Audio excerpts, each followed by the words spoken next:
It's the Monday news jump. Bengals and NFL will be covered today. I'm Anthony Cosenza coming at you live. If you're joining us live on Monday morning for some, afternoon for others, coming at you live, or if you're catching it after the fact, hey, thanks for tuning in. Thanks for joining us. We're onslaughting you with a lot of different Bengals coverage throughout the week, and hopefully you enjoy everything we have been bringing you. We're going to go through a lot of different headlines today. Some kind of maybe not headline stories per se, but some talking points around the Cincinnati Bengals and some news around the NFL as the Bengals fell to 1-4-1 against the Indianapolis Colts. Another game that the Cincinnati Bengals would have won after failing to secure a win when they had a 21-point lead early in the game. So that's always fun to start your week off talking about that, right? So we'll talk a little bit about that, some headlines around the Cincinnati Bengals as we move forward here. I'm going to be going through not only some stories that are on cincyjungle.com, but also NFL.com, ESPN, Bengals.com, all kinds of different areas so we can catch you up on what's going on around the league, what's going on with the Cincinnati Bengals in the aftermath here. The Bengals do have a critical game, and a lot's going to be said this week on a variety of different podcasts, including ours, but this game against the Browns at home this week for the Cincinnati Bengals, for Zach Taylor, a guy who is now 3-18-1 as an NFL head coach, a guy who is 1-11-1 in one possession or close football games as an NFL head coach. Basically this game against the Browns, we know what the Battle of Ohio means to the Brown family. We know that there's still bad blood and still some hard feelings on behalf of the Brown family based on what happened to Paul Brown decades ago in losing that franchise. And then, of course, going and starting with the Cincinnati Bengals. So if the Bengals and there is some news, by the way, about going into that game, so we'll talk about that. But if the Bengals end up losing that game against Cleveland at home, and if it's by a wide margin, it's going to be interesting to see how the team reacts, getting swept by the Browns. And, that was kind of a feather in the cap for Zach Taylor last year to end the season on a win against the Browns. If the Bengals get swept on their home field and lose handily to the Browns this time around, I'm very curious to see what the reactions will be inside of Paul Brown Stadium and outside of Paul Brown Stadium. Very, very curious to see what will happen if that's the case. Very curious to see what happens with the Cincinnati Bengals season if they get a win. Are they able to turn things around at that point and get a win against a division rival, get some wins in some of these tougher games, and then they have an easier back part of the schedule? We'll see. But this is another one of those pivotal weeks for Zach Taylor, the Cincinnati Bengals, not only for 2020, but for the direction in the next couple of years for this team. So let's go through some of these. I'm gonna share some things here, share my screen for those watching via our YouTube channel. By the way, over by my left shoulder, right around this area, if you're watching on YouTube, there should be a little orange and black insider icon. Go ahead and click that. Subscribe. We love our subscribers. Subscribe to our Cincy Jungle channel of podcasts, wherever you get your audio podcasts, and do us a favor, leave us a review, especially through iTunes. That boosts our visibility a little bit. So we appreciate some ratings there. If you can be so kind to do that, we would greatly appreciate it. And hopefully you enjoy what we bring you on the Orange and Black Insider, what Ace and Zim bring you on Orange is the New Black and New Stripe City, and of course Matt Minnick and his Chalk Talk episode. So let's get to it, shall we? Let's start with an article let's go with Bengals.com, just some post-game quotes. Let's start there. And hopefully for those of you joining in, I just wanted to, this was on the Bengals news links that we have on cincyjungle.com for the day, but I wanted to just give you a couple of quotes from Joe Burrow, really about the last play where he threw the interception, and of course involving AJ Green. So just a couple of post-game quotes in case you did not see or hear those. Can you take us through the last play? What did you see in that interception? They were blitzing and they were playing palms, which is basically quarters, is what Burrow said. We saw something. I just have to make a better play, make a better decision, a tough one. Next question. You got A.J. Green involved on a more productive level. Green, I believe, had 8 catches for about 96 yards yesterday, if I remember correctly. Between T. Higgins and A.J., T. Higgins, by the way, had 125 yards, his first 100-yard game as a pro. Between T. Higgins and A.J., you almost had 2 100-yard receivers going for yourself out there. Was that good for you to see and feel? Quote, yeah, A.J. played really, really well. That was good to see. We need to build upon that this week in practice. And then just another couple of quotes here. Did you see Julian Blackmon on the interception at the end? No, I did not. I knew he was over there somewhere. I didn't know he was that tight. The first thing, and then the next question, the first thing you said after last week's game in Baltimore was you weren't very good with your eyes today. Do you feel like you were a lot better with your eyes today by what you saw out there? Yeah, I mean, I played really well for 3 quarters and 14 minutes and then one bad play and wasn't able to convert. So a couple of things here. Joe Burrow seemed, by most accounts, pretty irritated during the post-game conference. Rightfully so. He threw the interception to end the game, but also just the losses are piling up for the Bengals, and that is something he is not accustomed to. And granted, I point out that interception. If you watched or listened to our post-game show yesterday, you would have known that I pointed out a number of plays that could have been made, were not made, that sort of thing. So it's not just the interception at the end. It's not just the Randy Bullock missed field goal. There are a myriad of plays that the Bengals could have made and did not. Play calls by the coach that were pivotal in this game, not just the interception at the end. So I don't want to make it seem as if I am giving the loss to Joe Burrow because of that last interception. That was obviously a killer, but there were many, many other instances in that game where that game could have been won. I just want to say this. It is good to see A.J. Green step up, especially in a week where that was just emphasized and that he showed visible frustration last week and against a pretty dang good defense in Indianapolis and a guy who's having a renaissance year, Xavier Rhodes. Green had quite a few nice plays against him.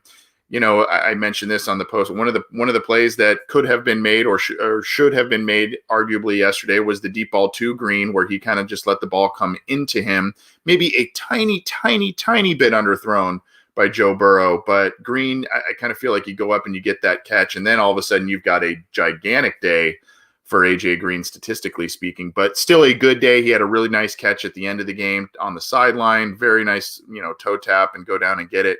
So definitely his best game we have seen for a very long time from A.J. Green. T. Higgins is emerging as probably the heir to A.J. Green. He's making plays all over the field, so he looks like he's going to be a star for this team, and obviously the rapport is there between Higgins and Burrow. But the last interception, I just want to say this before we move on. That's the type of play that Burrow in a throw he likely made quite often at the college ranks with success. And unfortunately, the windows are tighter. Guys are faster. These are the best of the best college players that are playing in the pros. And that was just kind of one of those rookie throws, right? Just didn't see the defender really. Thought he had someone open and the window closed a lot faster than he thought it would. So, that's one of those you live and you learn. Hopefully, again, rookie quarterback, you make that mistake, you move on. Overall, Joe Burrow played pretty well yesterday despite that interception. So let's move on to snap counts. I'm going to share this with you. This is on CincyJungle.com. The snap counts yesterday, kind of some interesting stuff going on here. And we're going to talk more about this gentleman, number 96, in just a second.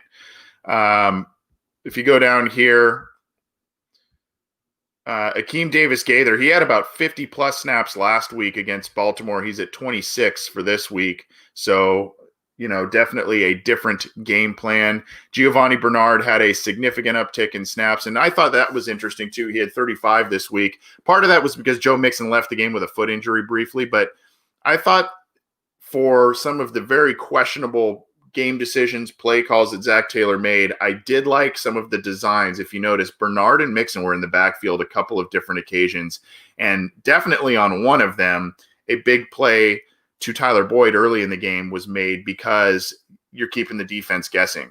And what you're able to do there is, even though you're going light on the offensive line, and light with blockers technically up front. Gio Bernard, and if you watched that game yesterday, he had a couple of really great pass protection plays. And, that's not what you want out of your, athletic receiving back. But he's a guy that I've said it for years, he is very undervalued as a pass protector. And one of the things you can do is when you have both of those guys, Mixon and Bernard, in the backfield, you're able to disguise quite a bit of what you're trying to do on offense. And worse comes to worse, which is what they did. And on one of these plays, when both of those guys were in the backfield, they used Bernard as actually a pass protector, and that was his role, even though they had them both back there. So very interesting. I hope that's something that continues on in terms of using that look going forward. I think the Bengals could do a lot of different effective things with both of those guys on the field at the same time. You could even split Gio Bernard in the slot if you want and have Mixon in the backfield. You could do a lot of different things with those guys. And I think that the more that you get both of them involved, the better this offense is. Even though Mixon is your bell cow guy, the guy you paid a lot of money to, I think once you kind of are able to utilize both of them, and you saw Burrow dump off a bunch of passes to Bernard this week, or a couple of them at least. When things started to kind of break down around him, he kind of just shot a little outlet pass to Bernard a couple of times, which ended up becoming a positive play. Instead of taking the sack, instead of, scampering and taking a hit himself, he gave the ball to Bernard and made a positive play out of something that was seemingly nothing. So anyway, interesting snap count between those two there. Darius Phillips, who you can see here, there was some questionable social media post by him talking about, quote, not wasting his talent, etc. He had 30 snaps. This coaching staff seems to like LaShawn Sims.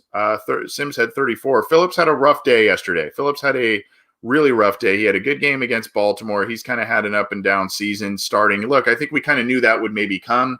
He's still a little bit of a raw prospect. He's got the speed. He's got the athleticism, but he just doesn't have the snaps.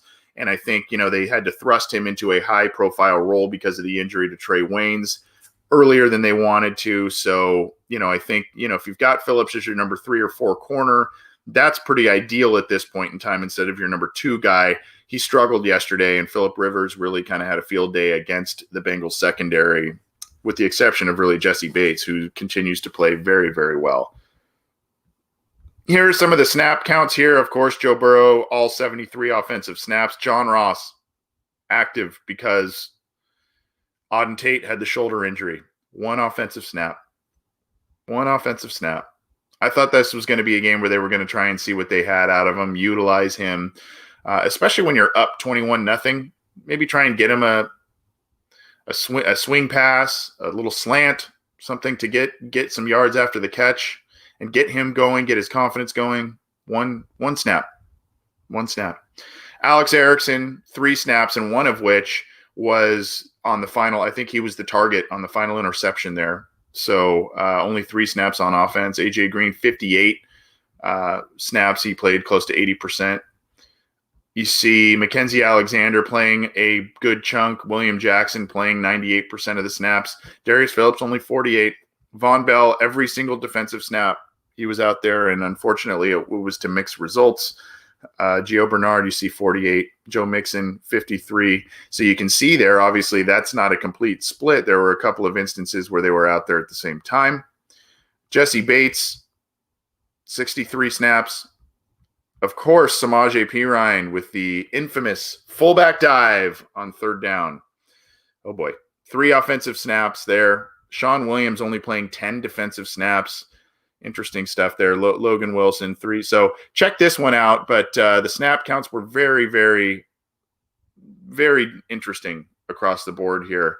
And I guess what we can do is we can go next to, I'm looking to see if I can find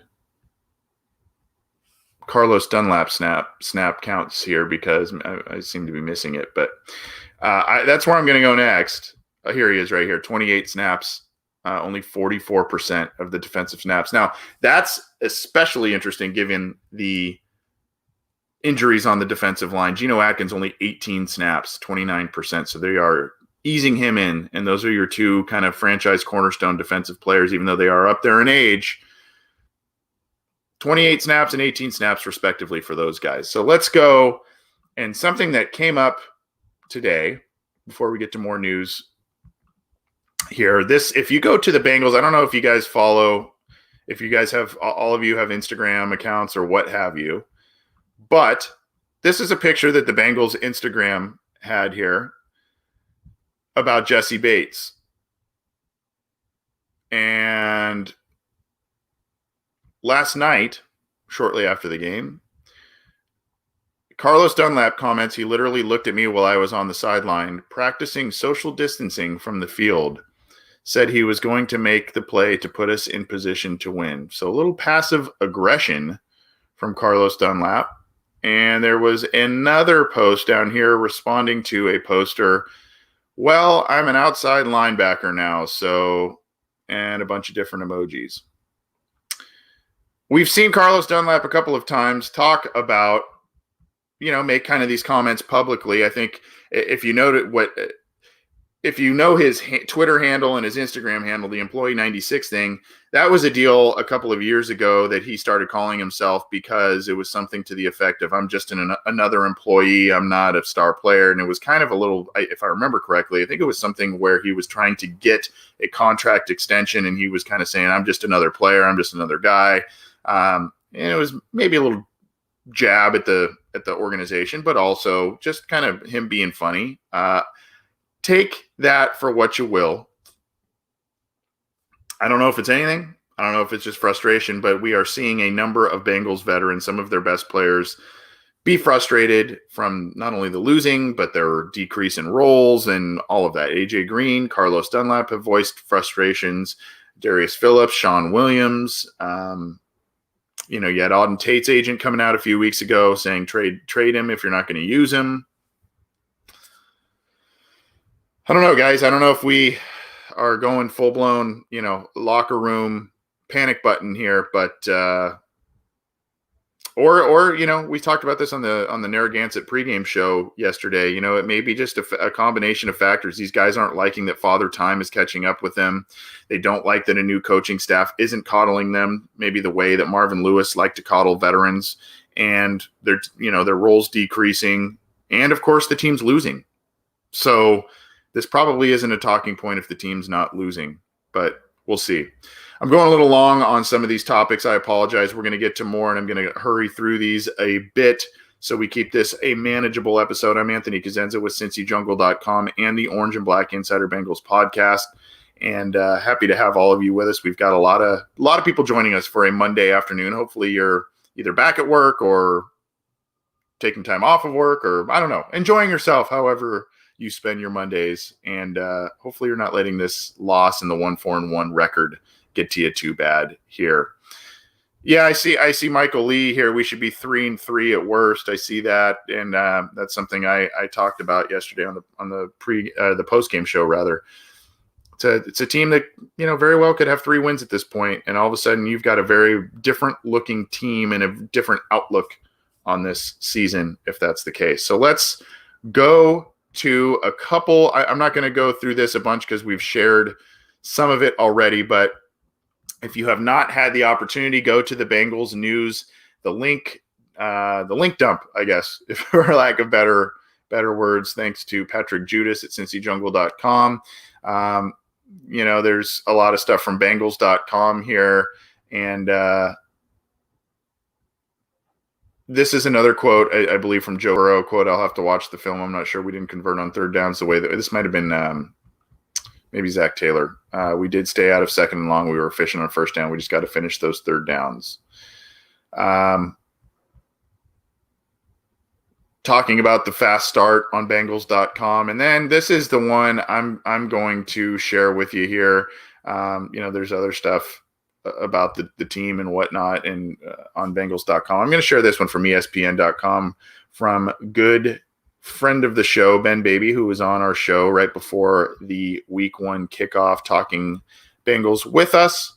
He is the ESPN beat writer for the Bengals. This is the give this one a read.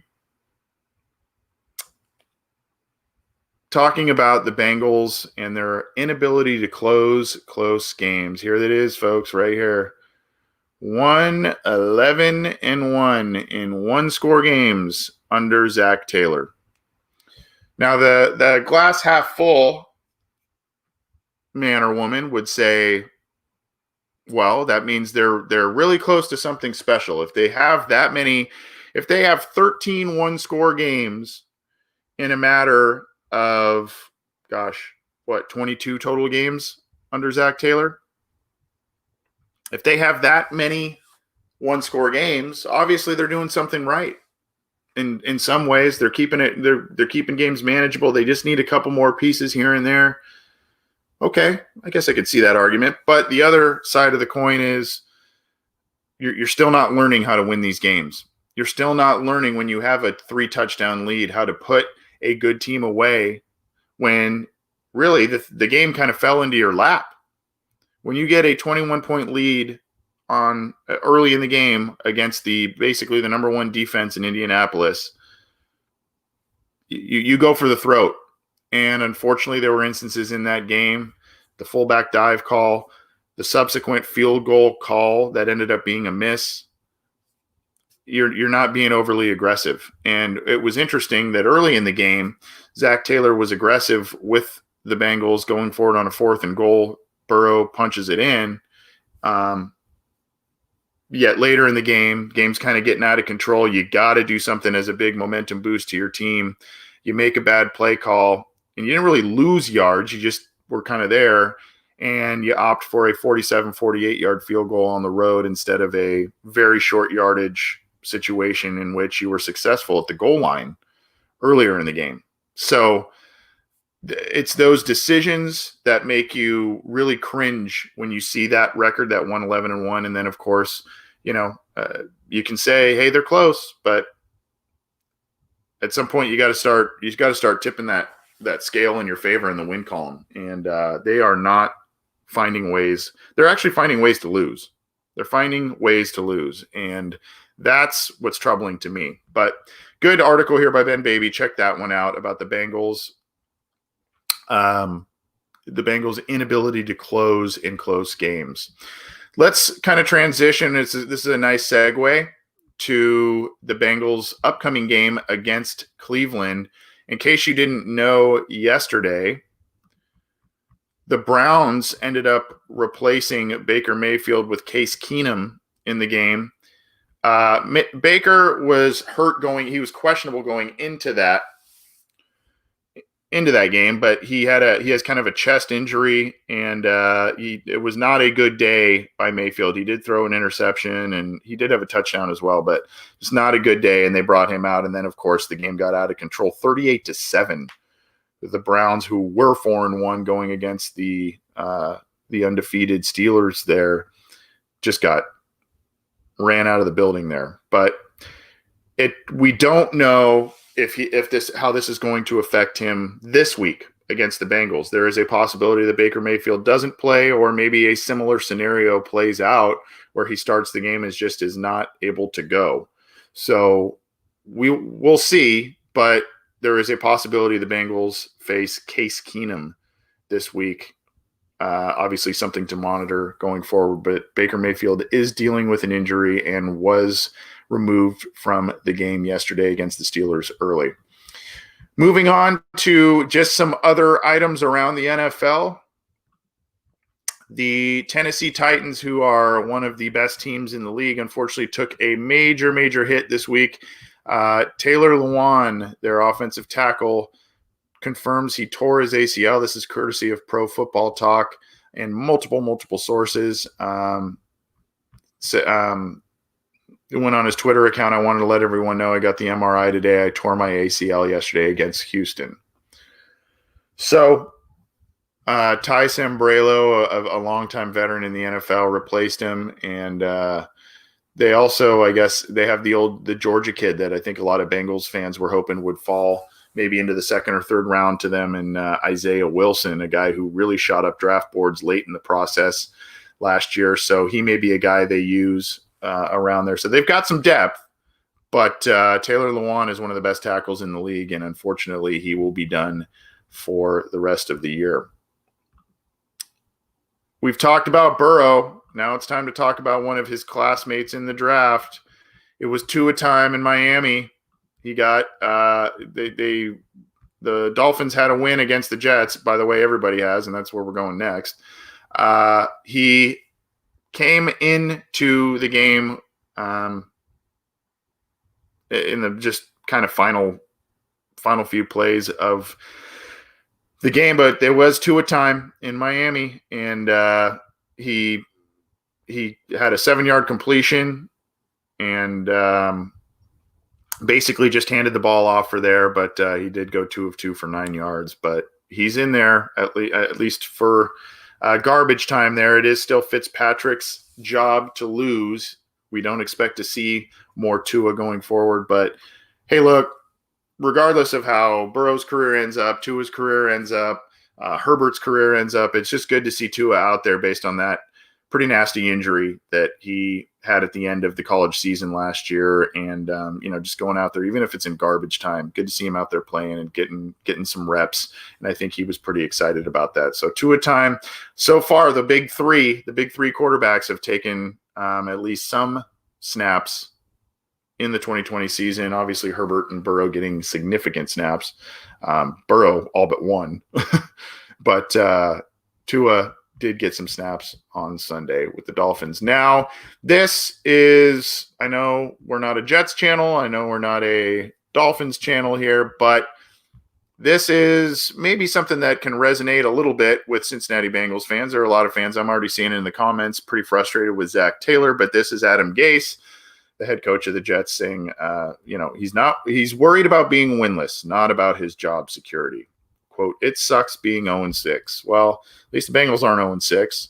They're about 1.5 games better than that. But I think a lot of people are wondering why Adam Gase continues to have a job right now. There is a startling regression of Sam Darnold and/or no growth being seen by Sam Darnold, and that was really what Gase was hired for, is to bring in Sam Darnold and make him one of the best quarterbacks in the league, and it's not happening. Probably for both Gase and Darnold, the reasons for both of them. But I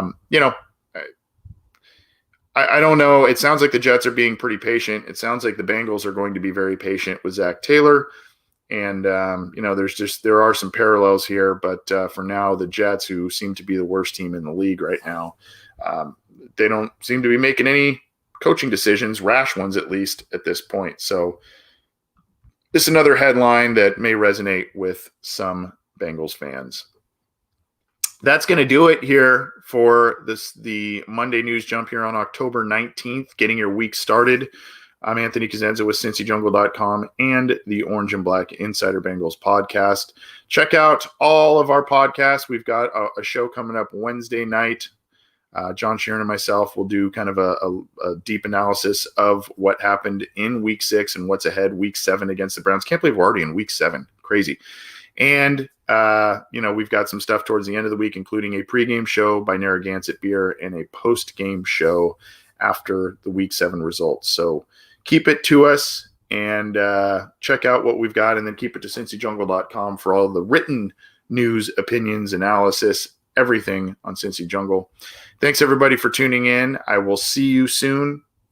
Hopefully we got your week started off right despite the loss.